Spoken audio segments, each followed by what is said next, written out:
To have you as our musical director. so much. And Esther, so glad to have you here. Esther Young, she's back with us, and we're so glad to have her visiting with us Thanks today. again, Esther. Thank you so much. Thank you, everyone.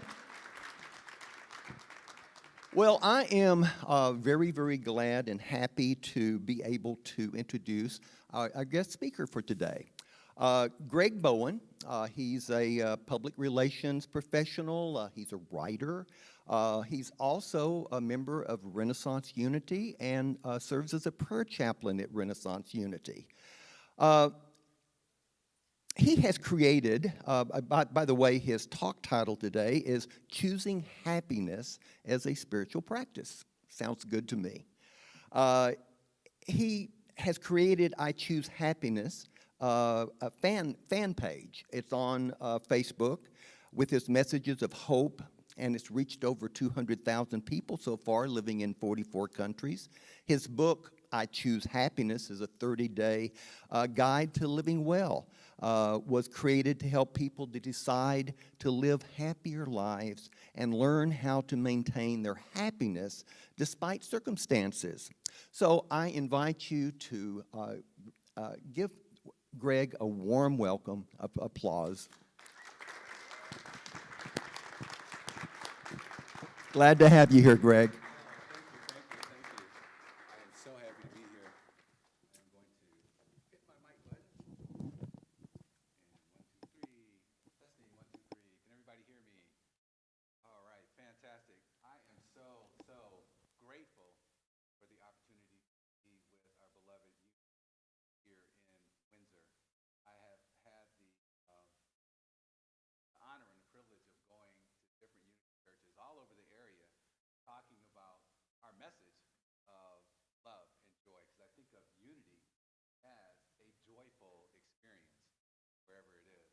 I like to tell people, that unity is God for grown-ups, because in many ways we are encouraged to take responsibility for our relationship with the divine and be active participants in as being co-creators in helping shape the world in which we live in personally. Greg, I'm going to have to ask you to move your lapel mic up just a little bit. Yeah, because it's right. Yeah. Doing good? I. No. No. Can't hear? Hello. No. Let's check here. Let me check it. Okay. Testing one. No, the boxing one. It's not working. Can I use that? You can. Let's check one more thing. Testing 1, 2, 3. No, it's not. It's out. Okay. Well, we have a backup. Okay. There we go. I used to be I was voted most spirited in high school.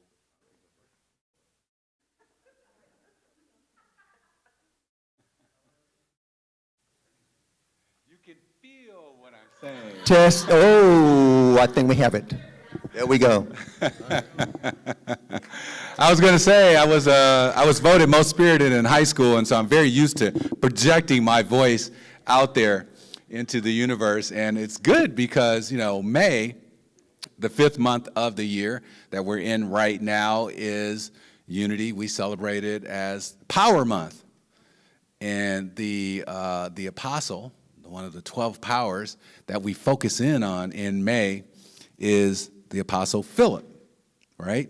Philip represents power, and the power faculty in us functions through the power center in our throat at the root of the tongue. And it makes the words that we speak, charged with power. We do know, people say that words hurt, but we also know that words heal. And we also know that words create. And we also know that words are the things that represent who we are. Jesus, our brother and way shower, was very clear on this point when he talked about it's not what you eat that makes you unclean, but it's what you say that represents the uncleanliness in us. Because what we say comes from the heart. What we eat we eat, it energizes us, it passes through us. But what we say represents our thinking and stays with us forever until we change it. And so I like that, I dig Jesus. I like Buddha. I like Rumi. I like all those guys. They're pretty cool. But Jesus, as our brother and way shower, is the one that resonates most with me. And I like to use him as the example for how we live. I ask people all the time, do you think Jesus was a happy person? I mean, seriously. I grew up in the Christian tradition. I grew up, Lutheran, Baptist, and all that, and then discovered unity. And I say, well, if you read the Bible, if you follow the stories, and we know that they are stories handed down over time. The first earliest stories weren't written until something 70, 100 years after he had passed, after he had made his transition, his last great demonstration. But I say, pay attention.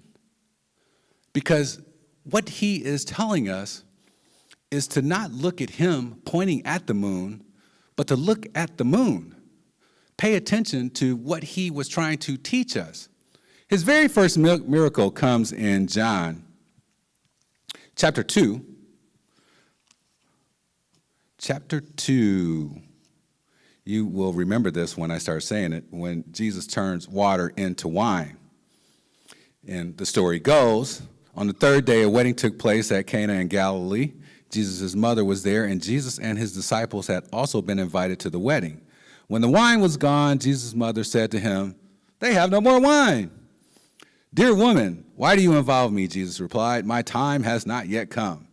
But his mother ignored him, said to the servants, "Do whatever he tells you." Nearby stood 6 stone water jars, the kind used by the Jews for ceremonial washing, each holding from 20 to 30 gallons. Jesus said to them, "Fill the jars with water," so they filled them. Then he told them, "Now draw some out and take it to the master of the banquet." They did it. The master of the banquet had tasted the water that had been turned into wine. He did not realize where it come from, though the servants had drawn the water new. Then he called the bridegroom aside and said, "Everyone brings out the good stuff first and the cheap stuff after everybody's drunk." It doesn't really say that. I'm paraphrasing here, but that's the way it goes, right? The Bible goes on to say this is the first of the miraculous signs that Jesus does all over Galilee. I point to this as an example of what happened. Only a happy person could do that. He didn't say, "Oh, you drink too much," or "You shouldn't be drinking," or "Why are we drinking at this wedding anyway?" None of that stuff. They were out, and he kept the party going. Now, that may sound sacrilegious to some, but in Unity, we understand that there's a more metaphysical meaning to this idea of a wedding and the marriage between the body, mind, and spirit and the divine. And turning water into wine is part of that message for us to take the waters of life and turn them into the wine of joy that we can experience in our own marriage to the divine. I tell people all the time, if you follow me at all, and I encourage you to do it, you can find me on Facebook. My page is public. Every day I post something new. Inspired by the divine, I would like to say. And I've been doing that for, 6 years, 8 years, something like that, a long time. Each one of those things should be different, although they may have a similar theme. And I put them in a joy bag, and wherever I go, I give people the opportunity to pull from the joy bag and get their own message from the universe. Did everybody have the opportunity to pull from the joy bag? Or is there anyone who didn't have an opportunity? I have a lovely assistant here. Raise her hand, and she will get you the joy bag and get your message from the universe. I encourage people to choose joy, happiness, as a pathway to experiencing a greater, closer relationship with the divine, because we love to say that God is good all the time, and all the time God is what? There you go. We love to say that. And yet we may find ourselves in situations where it becomes hard to see that that is true.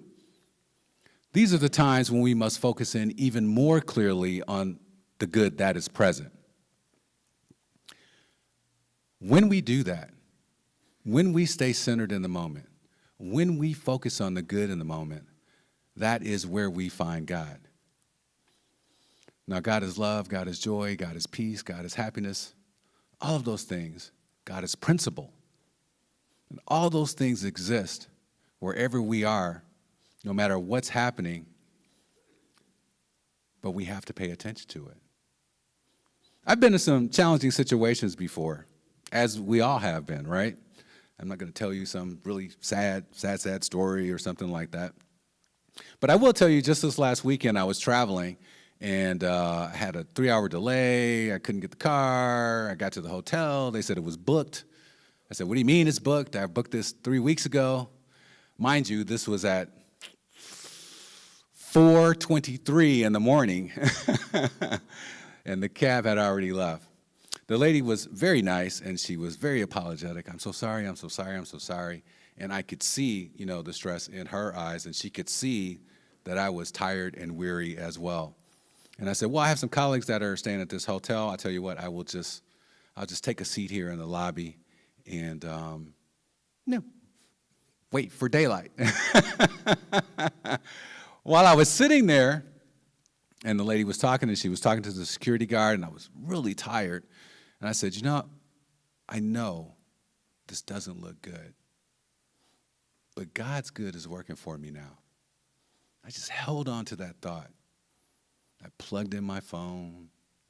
I got comfortable in the chair, and I just kept thinking, God's good is happening for me now. I know it doesn't look like it. I don't have a room. Couldn't get my rent-a-car. I got to be up at 10 because I got this client stuff to do. It's a big deal. But I'm sitting here, and I'm warm, and I'm not hungry, and I got power to charge my phone. And this lady is trying to be helpful. It's okay. God's good is happening for me now. So I held that thought, I dozed a little bit, came back to the thought. At 15 in the morning, an hour or so later, the lady is standing in front of me. I didn't even see her come up. And she said, I found you a room. I said, great. She said, it's right next door. I said, well, we're in Atlanta out at the airport. Next door could be 5 miles away. What do you mean next door? She said, no, it's literally across the parking lot. Just walk across the parking lot. I did that. The other lady clerk was so nice and so apologetic. It turned out that she was friends with the other lady, and for some reason, the first woman decided to call her friend and see, what they could do after I had been sitting there for so long. And at 5:59, I laid my head down on the pillow and slept for a couple hours, but woke up as if I had slept 8 hours, feeling good and refreshed and grateful and thankful and ready to move. I'd like to think that that's the power of finding the good in the moment, finding God in the moment, staying in the moment, even when it doesn't look like there's any good to be had. They mention joy and happiness in the Bible 440 times. 551 times love is mentioned in the English Standard Version. 361 times love is mentioned in the New King James Version. And all of these things remind me to have faith and know that love is walking with me. I encourage people, I think it's so important in unity for us to stay focused in some kind of way on the good and to help encourage each other to stay focused on the good. This is a wonderful, wonderful, wonderful community. I had the chance to come here, I want to say it was probably 9 years ago, and Reverend Linda Laurie was speaking here. And I had walked into this sanctuary, and I'd never been to a sanctuary like this. Round and inclusive, warm and inviting. It's like stepping into a sacred space. But the space is made sacred because of all of you. We bring the sacredness with us. And so when we come together collectively, like we do right here, we act as a vehicle for creating God's good in the world in this moment. And so the idea of repenting, turning away from sin, which we know means to miss the mark, is to simply shift from the bad and focus on the good. Doesn't mean the bad doesn't exist. We use affirmations and denials, right? This thing happened, but it has no power over me. I don't have a room. I don't have a car. But this has no power over me. What I do have is the ability to center myself in the love and the goodness right now and be grateful for what I do have right now. And by tuning into that gratefulness, centering myself in love and centering ourselves in love, we allow for more of the goodness to come into our life, to see more of it. If I'd have been fretting about the whole thing and stomping around and arguing with a lady who was tired and all this stuff, not her fault and all that, I wouldn't have plugged in my phone. I wouldn't have sat down. I wouldn't have gotten some rest right where I was. She certainly wouldn't have picked up the phone and called her friend to see if she could help out. Things probably would have just gotten a lot worse. We don't have any room for you. You're complaining. Get out. Go in the parking lot. Make some phone calls. But don't stand here because you're disturbing the other guests. Right? So it's a matter of, no matter how bad things may look, to be able to sit and center ourselves in love, focus on the goodness, and use that as a pathway to developing a deeper relationship with the divine. It can be hard. I know it can be hard. There have been times where challenges usually happens when you're having a spirited discussion with someone else, right? I'm right. I know I'm right. But somehow this discussion doesn't feel right. It's not feeling right. Then that probably means I'm not thinking right. And it probably means that I need to shift my focus from the anger that I'm feeling about whatever it is we're talking about to love, to joy, to goodness. I found that many times when I've had to do that myself and I couldn't muster up enough courage to know and do what I know is actually true, that there is God in you and there is good in you. But I can't see it right now because I'm mad. I'm mad at you. You're mad at me. I don't see the good in you. But when I pause and I go, love, and if I can't feel it, I spell it. And if I'm spelling it and thinking about spelling it, then I'm not thinking about making the next point in the argument. And then the other person is wondering why I'm not arguing as much anymore. Like, what's going on? But then we get this countenance about us when we shift our attention and we begin to radiate love. So things kind of relax. We kind of de-escalate. We kind of take it down. Sometimes I've had to walk away from conversations in order to be able to do that. You know how you can leave an argument, but the argument is still with you? When we are able to leave the argument and shift our focus, then suddenly the argument starts to dissipate. I've done some praying. I've done some asking. I've done forgive me and forgive myself after an argument. And it does change things. I don't know how. It changes me for sure. And that situation, that argument, suddenly isn't as important anymore. In fact, if I do it long enough, it gives me the opportunity to apologize. Even if I wasn't totally wrong, I'm at least 50% wrong because I'm half of the problem. There are miracles that happen when we do that. When we decide to choose happiness and joy, rooted in love, as a practice, then that becomes our experience. So I keep asking people to turn away from the bad. I'm not saying it doesn't exist.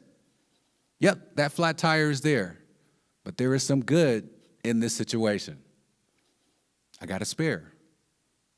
I don't have a spare. I can call a friend. Somebody gets the opportunity to come through for me and demonstrate their love. I call AAA. Somebody out there is working. They get the opportunity to help and fulfill their mission for that day.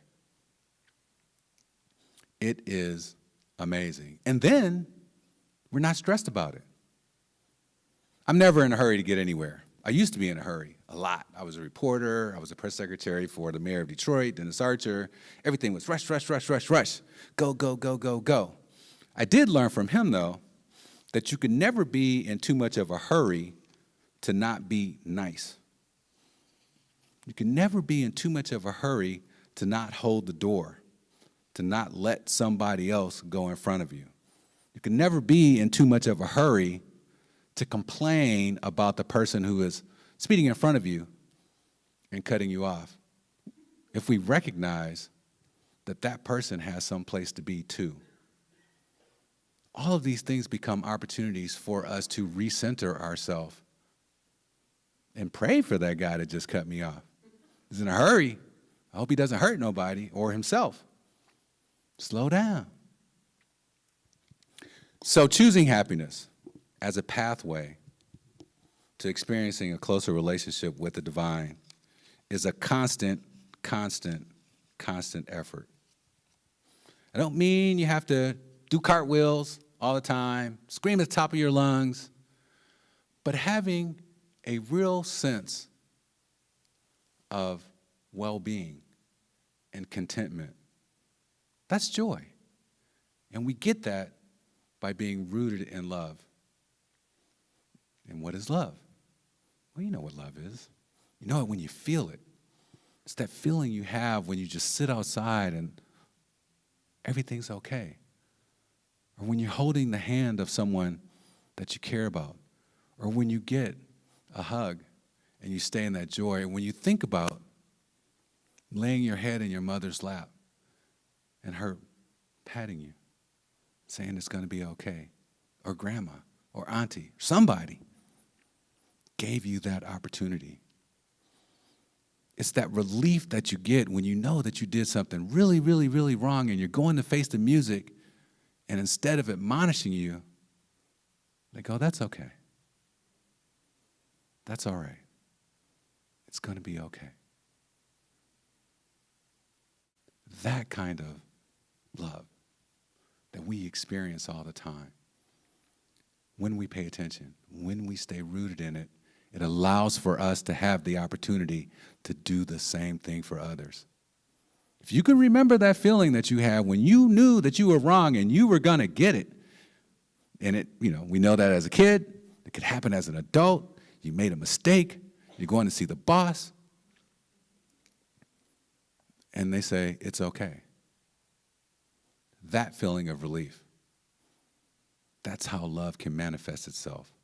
And when we stay rooted in that and decide to choose to live happier, then we can do no wrong because we're not choosing happiness and joy out of a selfish need. Me first, my happiness over everything else. It's, no, I love you And my happiness is helping you experience your happiness. I'm not responsible for your happiness. You're not responsible for my happiness. I'm responsible for my happiness. And that is a very, very powerful tool as well. We understand that in unity. We are responsible for the thoughts that we think. I used to tell my kids all the time, you can't let somebody stick their hand in your head and flick on the angry switch. You're responsible for the way that you respond. You're not responsible for the way that they respond. It used to drive teachers crazy because they would say something to one of my kids and they would say, you made me angry, when you did such and such. And they would say, I'm not responsible for that. You got angry. Oh, the calls that I would get. Which didn't really help because I would say, well, they have a point. I understand that you were angry, but that's your thing. Let's focus on how we can not be angry. And so when we decide to choose happiness as a spiritual practice, that means we decide to root ourselves in love. That means we decide to take more control over our thoughts and our feelings, which produce our actions. And it allows for us to experience the heaven within on a more frequent basis. I've been to funerals where we were sad. And I've had people look to me and say, I choose happiness. This is beautiful right now. Look at these people. Look at this love. That is what I'm focused on. Oh, I wish I had a praying church today. Because that is where we need to be. My time is running out. Okay. Because I could go on. I won't keep you long. But there's a poem that we like to say in Unity that is, it might be familiar to you. It's called The Journey of Today. Anybody familiar with that? Well, I will read it. I know you know it. The journey of today. Dawn is the threshold of today. Dawn is an open door that sends you up a sunlit way you have not climbed before. But you can know God does not give you hills too hard to climb. His love ordains that you shall live but one day at a time. Let go dead yesterday's regret, tomorrow's phantom fear. Live in the living now and let the present good appear. Even a stay-at-home must make the journey of today. Go with a willing heart and take love's lamp to light your way.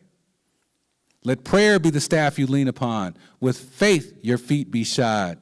Today you do not walk alone. Today you walk with God.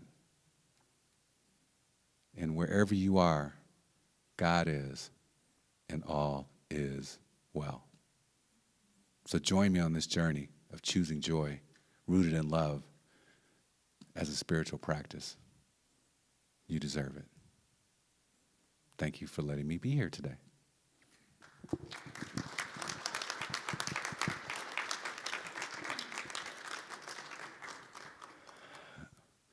Let's take an opportunity and do a meditation, guided meditation. So please get comfortable, relaxed in your seat. And everyone, let's take a deep breath.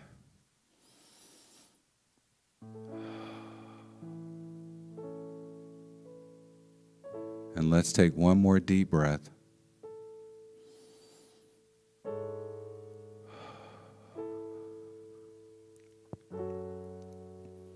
And in this moment, we let go of the cares and concerns of the world, and we center our attention on love. And we inhale love, and exhale peace. We inhale love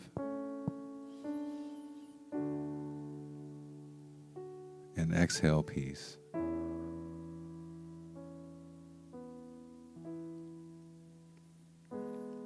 And as we inhale love, we let love flow from person to person in this room, letting love fill every area of our being.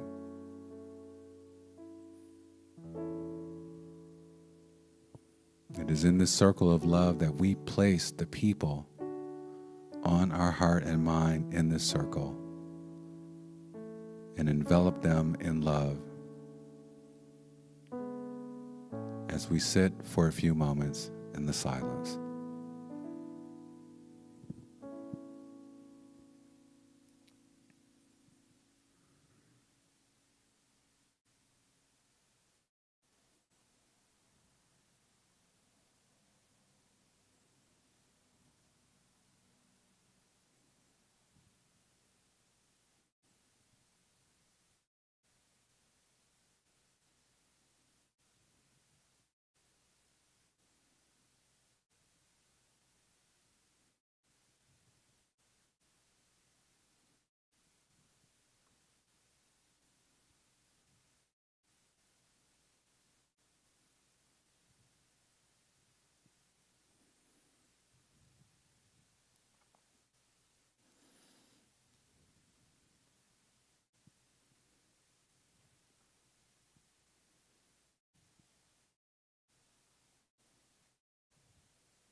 As we bring our attention back to now,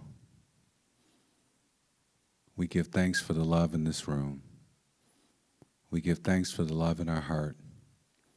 We give thanks for the love that is unfolding and moving through all areas of our life, fixing what was broken, mending old wounds, bringing new life as our experience and our being. Thank you, thank you, thank you, God. Amen.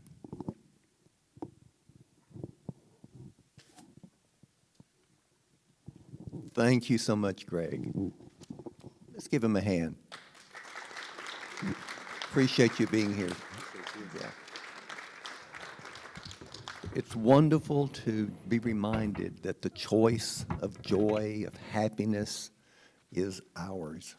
And it's something we can choose at any time. It's our choice. The service today up in the prayer chapel upstairs. All of our classes, programs, and services are made possible by your generous donations. Our heartfelt thanks for your continuous support. We've created many easy ways to donate, which you can find on our website. Also, we do have a offering box right up here at the foyer for those of you here that you can drop a love offering or donation in that box right up there as you enter. And again, thank you. You're the ones that make all of this happen. So thank you so much for all of your contributions, both of time, talent, and treasure.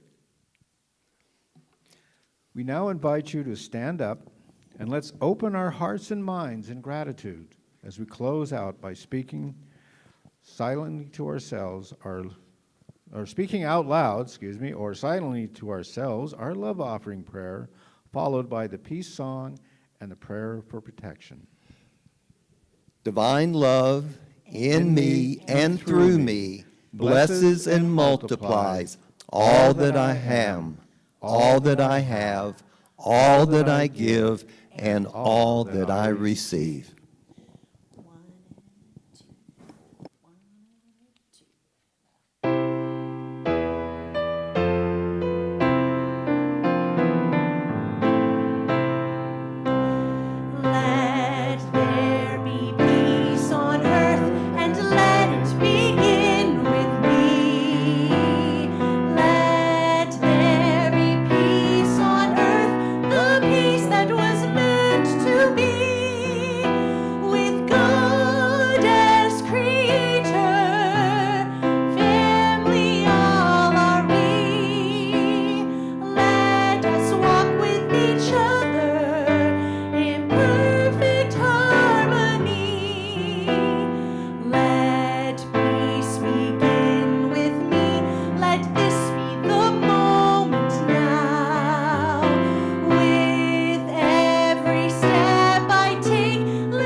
light of God surrounds us.